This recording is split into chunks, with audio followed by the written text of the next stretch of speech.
राधे राधे दोस्तों, आप सभी का हमारे चैनल में बहुत बहुत स्वागत है। आज हम परिवर्तनी एकादशी की व्रत कथा को सुनेंगे और एकादशी माता की भी व्रत कथा को सुनेंगे, जिसे एकादशी पर सुनने का बड़ा ही महत्व होता है। तो आइए शुरू करते हैं। एक समय महाराज युधिष्ठिर भगवान श्री कृष्ण से कहने लगे कि हे भगवान, भाद्रपद शुक्ल एकादशी का क्या नाम है, इसकी विधि तथा इसका महात्म्य कृपा करके हमें कहिए। तब भगवान श्री कृष्ण कहने लगे कि इस पुण्य, स्वर्ग और मोक्ष को देने वाली तथा सब पापों का नाश करने वाली उत्तम वामन एकादशी का महात्म्य मैं तुमसे कहता हूँ। तुम ध्यान पूर्वक इसे सुनना। पापियों के पाप नाश करने के लिए इससे बढ़कर कोई उपाय नहीं है। जो भी मनुष्य इस एकादशी के दिन मेरी यानी वामन रूप की पूजा करता है, उसे तीनों लोग पूजे होते हैं। जो कमल नयन भगवान का कमल से पूजन करते हैं, वे अवश्य ही भगवान के समीप जाते हैं। जिसने भाद्रपद शुक्ल एकादशी को व्रत और पूजन किया है, उसने ब्रह्मा विष्णु सहित तीनों लोगों का पूजन किया है। अंतः हरिवासर अर्थात एकादशी का व्रत अवश्य करना चाहिए। इस दिन भगवान करवट लेते हैं, इसलिए इसको परिवर्तनी एकादशी भी कहते हैं। भगवान के वचन सुनकर युधिष्ठिर बोले कि हे भगवान, मुझे अति संदेह हो रहा है कि आप किस प्रकार सोते हैं और करवट लेते हैं तथा किस तरह राजा बलि को बांधा और वामन रूप रखकर क्या क्या लीलाएं की। चतुर्मास के व्रत की क्या विधि है तथा आपके शयन करने पर मनुष्यों के क्या क्या कर्तव्य हैं, सो आप मुझे विस्तार पूर्वक बताइए। श्री कृष्ण कहने लगे कि हे राजन, कथा का श्रवण करें। त्रेता युग में बलि नामक एक दैत्य था। वह मेरा परम भक्त था। विविध प्रकार के वेद सूक्तों से मेरा पूजन किया करता था और नित्य ही ब्राह्मणों का पूजन तथा यज्ञ के आयोजन करता था। लेकिन इंद्र से द्वेष के कारण उसने इंद्रलोक तथा सभी देवताओं को जीत लिया था। इस कारण सभी देवता एकत्र होकर सोच विचार कर भगवान के पास गए। प्रभु के निकट जाकर और नतमस्तक होकर वेद मंत्रों द्वारा भगवान का पूजन और स्तुति करने लगे। अंततः मैंने वामन रूप धारण करके 5वां अवतार लिया और फिर मैंने अत्यंत तेजस्वी रूप से राजा बलि को जीत लिया। मैंने वामन रूप धारण करके बलि से 3 पग भूमि की याचना करते हुए कहा, ये मुझको 3 लोक के समान है और हे राजन, यह तुमको अवश्य ही देनी होगी। राजा बलि ने इसे तुच्छ याचना समझकर 3 पग भूमि का संकल्प मुझको दे दिया और मैंने अपने त्रिविक्रम रूप को बढ़ाकर यहाँ तक कि भूलोक में पद, भुवलोक में जंघा, स्वर्गलोक में कमर, महालोक में पेट, जनलोक में हृदय, यमलोक में कंठ की स्थापना कर सत्यलोक में मुख, उसके ऊपर मस्तक स्थापित किया। सूर्य, चंद्रमा आदि सब ग्रह गण, योग, नक्षत्र, इंद्रादिक देवता और शेष आदि सब नाग गणों ने विविध प्रकार से वेद सूक्तों से प्रार्थना की। जब मैंने अपने दोनों पग में संपूर्ण पृथ्वी और तीनों लोकों को नाप लिया, तब मेरे तीसरे पग के लिए कोई भी स्थान नहीं बचा। तब राजा बलि ने मेरे तीसरे पग को अपने मस्तक पर रखने को कहा। इस तरह अत्यंत तेजस्वी रूप से वामन रूपी भगवान ने राजा बलि को जीत लिया था, जिससे मेरा वह भक्त पाताल को चला गया। फिर उसकी विनती और नम्रता को देखकर मैंने कहा कि हे बलि, मैं सदैव तुम्हारे निकट रहूंगा। विरोचन पुत्र बलि से कहने पर भाद्रपद शुक्ल एकादशी के दिन बलि के आश्रम पर मेरी मूर्ति स्थापित हुई। इसी प्रकार दूसरी क्षीर सागर में शेष नाग के पष्ट पर हुई। हे राजन, इस एकादशी को भगवान शयन करते हुए करवट लेते हैं, इसलिए तीनों लोकों के स्वामी भगवान विष्णु का उस दिन पूजन करना चाहिए। इस दिन तांबा, चांदी, चावल और दही का दान करना उचित है। रात्रि को जागरण अवश्य करना ही चाहिए। जो विधि पूर्वक इस एकादशी का व्रत करते हैं, वह सब पापों से मुक्त होकर स्वर्ग में जाकर चंद्रमा के समान प्रकाशित होते हैं और यश पाते हैं। जो पाप नाशक इस कथा को सुनते हैं, पढ़ते हैं, उनको 1000 अश्वमेध यज्ञ का फल प्राप्त होता है। भगवान विष्णु की जय। अब हम एकादशी माता की व्रत कथा को सुनते हैं, जिसे एकादशी पर सुना जाता है। एक बार महाराज युधिष्ठिर ने भगवान श्री कृष्ण से पूछा, हे भगवान, पुण्यमयी एकादशी तिथियां कैसे उत्पन्न हुई हैं? इस संसार में वह क्यों पवित्र मानी गई हैं तथा देवताओं को कैसे प्रिय हुई? श्री भगवान बोले, हे कुंती नंदन, प्राचीन समय की बात है। सतयुग में मुर नामक दानव रहता था। वह बड़ा ही अद्भुत, अत्यंत रौद्र तथा संपूर्ण देवताओं के लिए भयंकर था। उस काल रूपधारी दुरात्मा महासुर ने इंद्र को भी जीत लिया था। संपूर्ण देवता उससे परास्त होकर स्वर्ग से निकाले जा चुके थे और शंकित तथा भयभीत होकर पृथ्वी पर विचरण कर रहे थे। एक दिन सभी देवता महादेव जी के पास गए। वहां इंद्र ने भगवान शिव के आगे सारा हाल कह सुनाया। इंद्र बोले, हे महेश्वर, ये देवता स्वर्ग लोक से निकाले जाने के बाद पृथ्वी पर विचरण कर रहे हैं। मनुष्य के बीच रहना इन्हें शोभा नहीं देता। हे देव, आप ही कोई उपाय बतलाइए। देवता किसका सहारा लें? महादेव जी ने कहा, देवराज, जहाँ सबको शरण देने वाले, सबकी रक्षा में तत्पर रहने वाले जगत के स्वामी भगवान गरुण ध्वज विराजमान हैं, वहाँ जाओ, वह तुम लोगों की रक्षा करेंगे। भगवान श्री कृष्ण कहने लगे, हे युधिष्ठिर, महादेव जी की यह बात सुनकर परम बुद्धिमान देवराज इंद्र संपूर्ण देवताओं के साथ क्षीर सागर में गए, जहाँ भगवान गदाधर सो रहे थे। इंद्र ने हाथ जोड़कर उनकी स्तुति की। इंद्र बोले, हे देव देवेश्वर, आपको नमस्कार है देव। आप ही पति, आप ही मति, आप ही कर्ता और आप ही करण हैं। आप ही सब लोगों की माता हैं और आप ही इस जगत के पिता हैं। देवता और दानव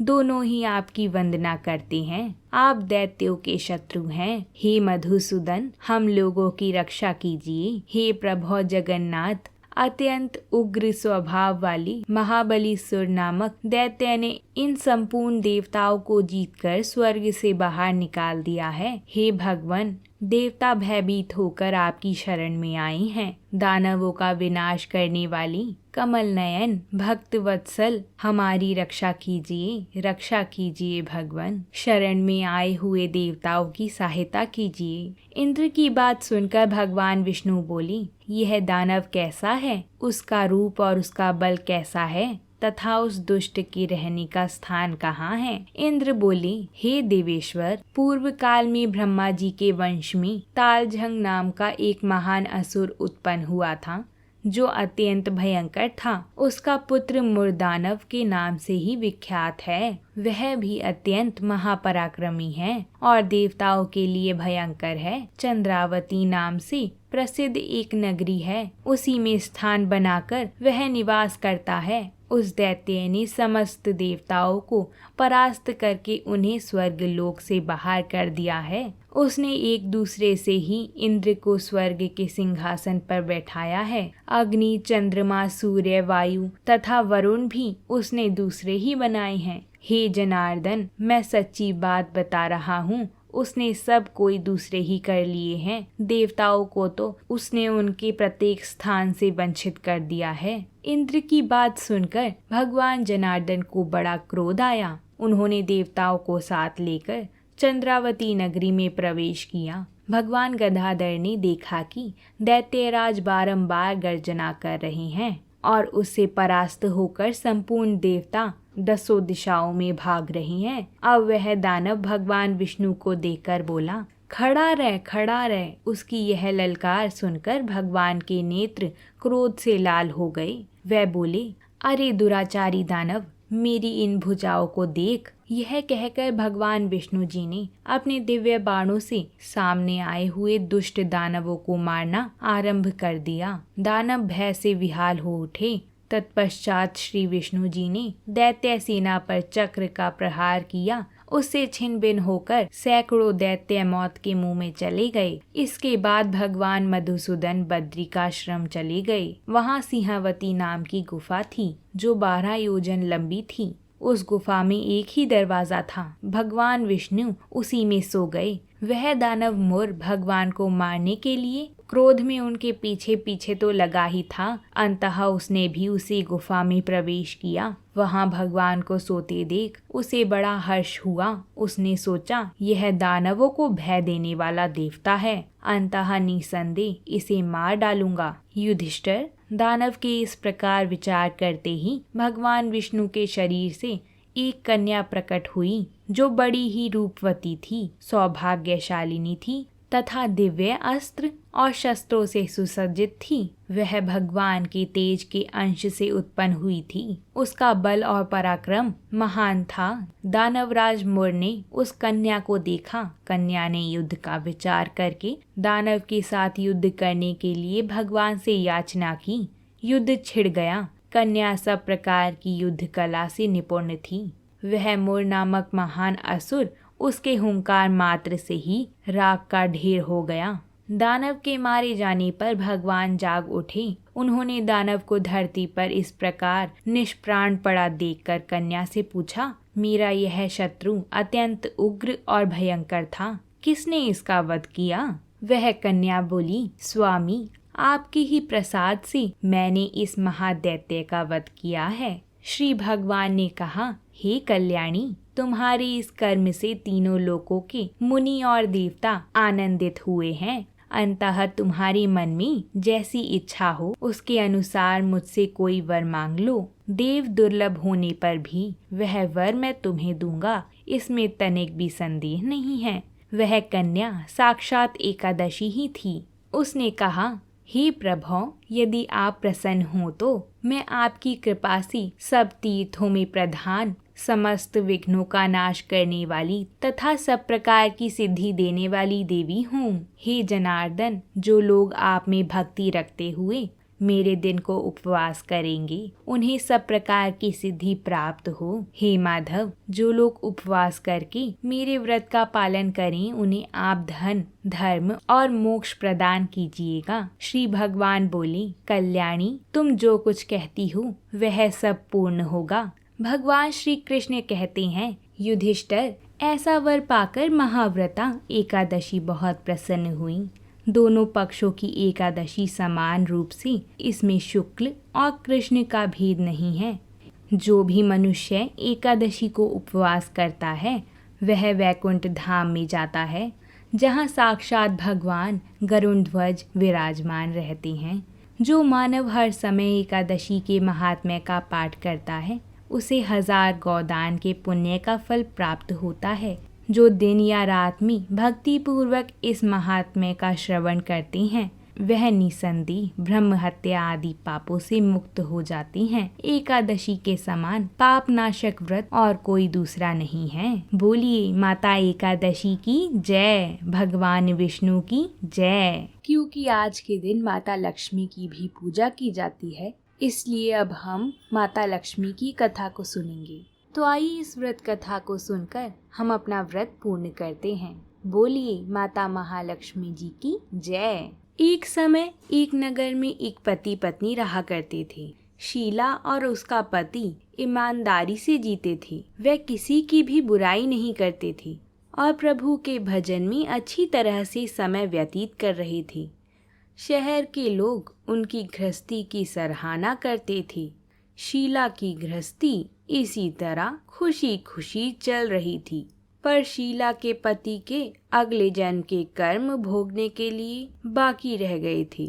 ऐसे में वह बुरे लोगों से दोस्ती कर बैठा। वह जल्द से जल्द करोड़पति होने के ख्वाब देखने लगा, इसलिए वह गलत रास्ते पर चल गया। रास्ते पर भटकते भिखारी जैसी उसकी हालत हो गई थी। शहर में शराब, जुआ, चरस, गांजा वगैरह आदि गंदी आदतें फैली हुई थी। उसमें ही शीला का पति भी फंस गया। दोस्तों के साथ उसे भी शराब की आदत हो गई। जल्द से जल्द पैसे वाला बनने की लालच में दोस्तों के साथ जुआ भी खेलने लगा।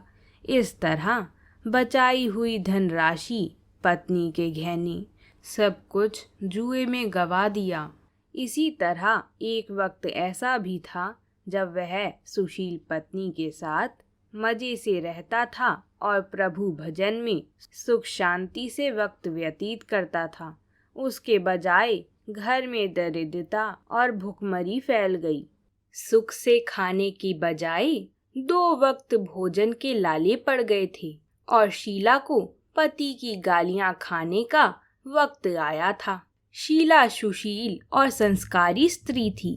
उसको पति के बर्ताव से बहुत दुख हुआ, किंतु वह भगवान पर भरोसा करके बड़ा दिल रखकर दुख सहने लगी। कहा जाता है कि सुख के पीछे दुख और दुख के पीछे सुख आता ही है, इसलिए दुख के बाद सुख आएगा ही। ऐसा श्रद्धा के साथ शीला प्रभु की भक्ति में लीन रहने लगी। इस तरह शीला ने बहुत दुख सहते सहते प्रभु की भक्ति में वक्त बिताया। अचानक एक दिन दोपहर को उनके द्वार पर किसी ने दस्तक दी। शीला सोच में पड़ गई कि मुझ जैसी गरीब के घर पर इस वक्त कौन आया होगा। फिर भी द्वार पर आए हुए अतिथि का आदर करना ही चाहिए।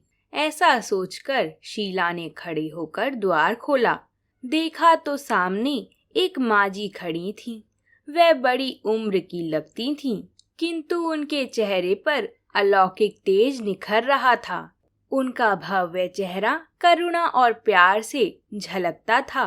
उनको देखते ही शीला के मन में अपार शांति छा गई। वैसे शीला इस माजी को पहचानती ना थी, फिर भी उनको देखकर शीला के रोम रोम में आनंद छा गया। शीला माजी को आदर के साथ घर में लाई। घर में बिठाने के लिए कुछ भी नहीं था। अंततः शीला ने सकुचाते हुए फटी हुई चादर पर उनको बिठाया। माजी ने कहा, क्यों शीला, मुझे पहचाना नहीं? शीला ने सकुचाकर कहा, माँ, आपको देखते ही बहुत खुशी हो रही है, बहुत शांति हो रही है। ऐसा लगता है कि मैं बहुत खुश हो रही हूँ और ऐसा अनुभव हो रहा है कि मैं बहुत दिनों से जिसे ढूंढ रही थी वह आप ही हैं, पर मैं आपको पहचान नहीं सकती। माँ जी ने कहा कि क्यों, मुझे भूल गई? हर शुक्रवार को लक्ष्मी जी के मंदिर में भजन कीर्तन होते हैं, तब मैं भी वहाँ आती हूँ।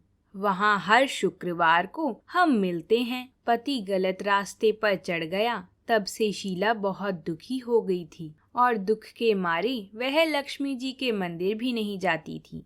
बाहर के लोगों के साथ नजर मिलाते भी उसे शर्म लगती थी। उसने याददाश्त पर जोर दिया, पर यह माजी याद नहीं आ रही थी। तभी माजी ने कहा, तू लक्ष्मी जी के मंदिर में कितने मधुर भजन गाती थी, अभी अभी तू दिखाई नहीं देती थी, इसलिए मुझे हुआ कि तू क्यों नहीं आती है, कहीं बीमार तो नहीं हो गई ना? ऐसा सोचकर मैं मिलने चली आई हूँ। माँ जी के अति प्रेम भरे शब्दों से शीला का हृदय पिघल गया। उसकी आँख से आंसू आ गए। माँ जी के सामने वह बिलक बिलक कर रोने लगी। यह देखकर माँ जी शीला के नजदीक आईं और उसकी सिसकती पीठ पर प्यार भरा हाथ फेरा और उसे शांत कराया। माँ जी ने कहा, सुख और दुख तो धूप और छाव जैसा होता है। सुख के पीछे दुख आता ही है, तो दुख के पीछे सुख भी आता है। धैर्य रखो बेटी, और तुझे क्या परेशानी है? तेरे दुख की बात मुझे सुना, तेरा मन भी हल्का हो जाएगा और तेरे दुख का कोई उपाय भी मिल जाएगा। माँ जी की बात सुनकर शीला के मन को शांति मिली। उसने माँ जी को कहा, माँ, मेरी गृहस्थी में भरपूर सुख और खुशियाँ थीं। मेरे पति भी सुशील थे। भगवान की कृपा से पैसे की बात में भी हमें संतोष था। हम शांति से गृहस्थी चलाते और ईश्वर की भक्ति में अपना वक्त व्यतीत करते थे। परंतु यकायक हमारा भाग्य हमसे रूठ गया। मेरे पति को बुरी दोस्ती हो गई। बुरी दोस्ती की वजह से शराब, जुआ और ना जाने कितनी खराब आदतों के शिकार हो गए और उन्होंने सब कुछ गवा दिया और हम रास्ते पर भिखारी जैसे बन गए। यह सुनकर माँ जी ने कहा, सुख के पीछे दुख और दुख के पीछे सुख आता ही रहता है। ऐसा भी कहा जा सकता है कि कर्म की गति न्यारी होती है। हर इंसान को अपने कर्म भुगतने ही पड़ते हैं। इसलिए तू चिंता मत कर, अब तू कर्म भुगत चुकी है। अब तुम्हारे सुख के दिन अवश्य आएंगे। तू तो माँ लक्ष्मी जी की भक्त है। माँ लक्ष्मी जी तो प्रेम और करुणा की अवतार हैं। वे अपने भक्तों पर हमेशा ममता रखती हैं। इसलिए तू धैर्य रखकर माँ लक्ष्मी जी का व्रत कर, इससे सब कुछ ठीक हो जाएगा। माँ लक्ष्मी जी का व्रत करने की बात सुनकर शीला के चेहरे पर चमक आ गई। उसने पूछा, माँ, लक्ष्मी जी का व्रत कैसे किया जाता है? वह मुझे समझाएं, मैं यह व्रत अवश्य करूंगी। माँ जी ने कहा, बेटी, माँ लक्ष्मी जी का व्रत बहुत ही सरल है। यह व्रत करने वाले लोगों की सब मनोकामना पूर्ण होती है। माँ जी की बात सुनकर शीला ने वैभव लक्ष्मी का व्रत किया और सबसे पहले प्रसाद अपने पति को खिलाया। प्रसाद खाते ही पति के स्वभाव में फर्क पड़ गया। उस दिन उसने शीला को मारा नहीं, सताया भी नहीं। शीला को बहुत आनंद हुआ। उनके मन में वैभव लक्ष्मी व्रत के लिए श्रद्धा और बढ़ गई। शीला ने पूर्ण श्रद्धा और भक्ति से 20 शुक्रवार तक वैभव लक्ष्मी व्रत किया। 21वें शुक्रवार को माँ जी के कहे मुताबिक उद्यापन विधि करके 7 स्त्रियों को वैभव लक्ष्मी व्रत की 7 पुस्तकें उपहार में दी। फिर माता जी के धन लक्ष्मी स्वरूप की छवि को वंदन करके भाव से मन ही मन में प्रार्थना करी, हे माता धन लक्ष्मी, मैंने आपका वैभव लक्ष्मी व्रत करने की मन्नत मानी थी, वह व्रत आज पूर्ण किया है। हे माँ, मेरी हर विपत्ति दूर करो, हमारा सबका कल्याण करो। जिसे संतान ना हो उसे संतान देना, सौभाग्यवती स्त्रियों का सौभाग्य अखंड रखना, कुंवारी लड़कियों को मनचाहा पति देना। जो भी आपका यह व्रत करे उनकी सब विपत्ति दूर करना, सबको सुखी करना। हे माँ, आपकी महिमा अपार है। ऐसा बोलकर लक्ष्मी जी के धन लक्ष्मी स्वरूप की छवि को प्रणाम किया। इस तरह शास्त्रीय विधि पूर्वक शीला ने श्रद्धा से व्रत किया और तुरंत ही उसे फल मिला।